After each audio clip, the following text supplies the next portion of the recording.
My name is Jenny, and I am an English literature student.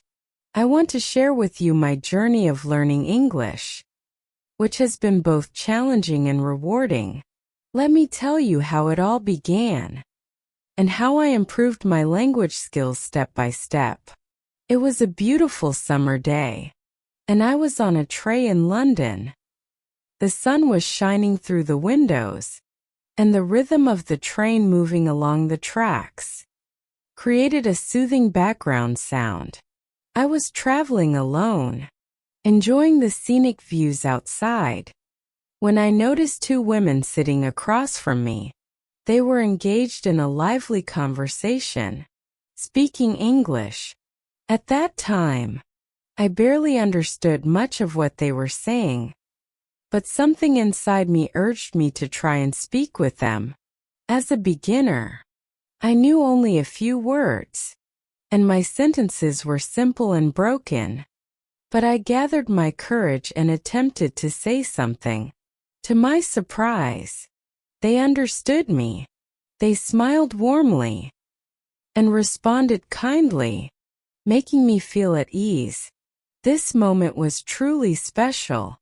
It sparked my confidence and made me realize that communication is not just about perfect grammar or pronunciation, but about connection.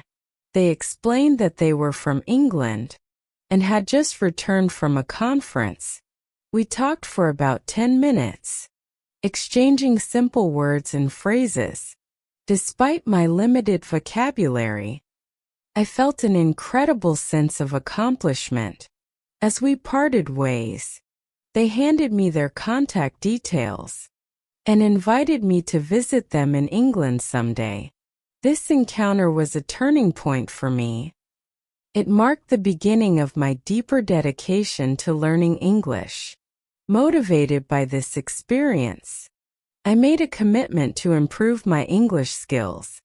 Over the next 6 months, I practiced daily. I read books, translated texts, watched English films, and tried to listen to conversations in English whenever possible. My skills gradually improved, but I still felt that something was missing. I wanted to achieve fluency and communicate naturally. That's when I decided to take my learning to the next level.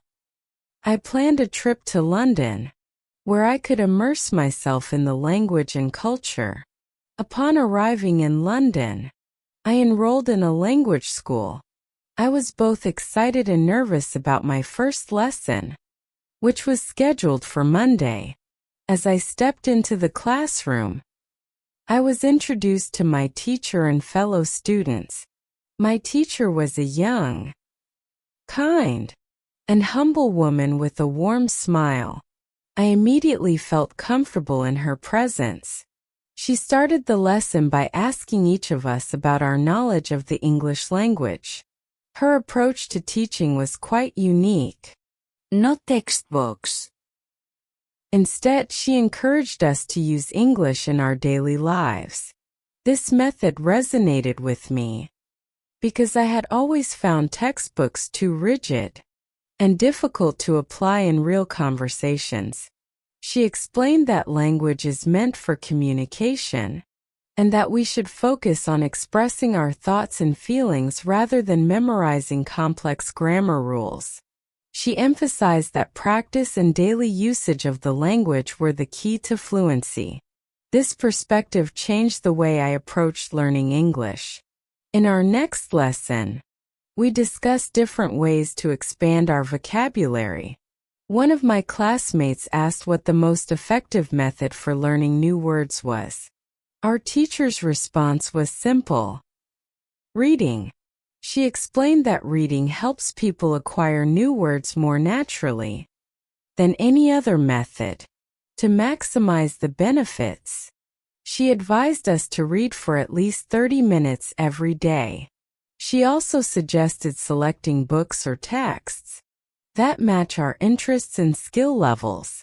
Whenever we encountered an unfamiliar word, we should look it up in the dictionary. This way, The word would become part of our vocabulary without the need to write it down repeatedly. Reading also has another significant advantage. It teaches us how words are connected in sentences and how to use them correctly in different contexts. Inspired by her advice, I decided to adopt this habit. I chose books that intrigued me and dedicated time every day to reading. Over time, I noticed a significant improvement in my vocabulary and comprehension skills. One day, I was introduced to a fascinating technique called shadowing. A quiet student from South Korea had a question about pronunciation. He mentioned that he could understand English well, but when it came to speaking, his pronunciation felt awkward and unnatural. He asked if there was an effective way to improve it. Our teacher then introduced us to shadowing. Shadowing is a simple yet powerful technique where you listen to a native speaker and immediately repeat exactly what they say. This method helps improve pronunciation and fluency because it trains your mouth to produce sounds accurately. I decided to try it, and to my amazement, I could hear an improvement in just a few minutes. Our teacher also showed us how shadowing could be useful when preparing for presentations and public speaking. Another technique that caught my attention was thinking aloud. Before this, I had never considered the importance of thinking in English. Our teacher explained that thinking aloud could help improve fluency by training the brain to process English naturally, instead of translating thoughts from my native language. I should try to express them directly in English. At first it was challenging, but as I practiced daily, I noticed a gradual improvement in my ability to form sentences without hesitation. One of my classmates, Elizabeth, shared her success story using this method. She had been practicing thinking aloud for a year and had made remarkable progress. Inspired by her story, I decided to incorporate this technique into my daily routine. I would describe my surroundings, my plans for the day, or even my emotions in English. Over time, I gained confidence, and speaking English started to feel more natural. I also learned that thinking aloud can be combined with other techniques, like reading, listening, and shadowing. Our teacher recommended dedicating at least 40 minutes a day to each activity. She assured us that if we remained consistent, we would see incredible progress within a few months. During my stay in London, I had many opportunities to practice English outside the classroom. I joined a football team at school, where I met players from different countries. Playing football together allowed me to build friendships and communicate in English naturally. In addition, I found a part-time job at a cafe, where I interacted with customers and colleagues, further improving my conversational skills. These real-world experiences were invaluable to my learning journey. By the end of my time in London, I had gained much more than just improved language skills. I had developed confidence in speaking English, made new friends, and discovered effective learning techniques.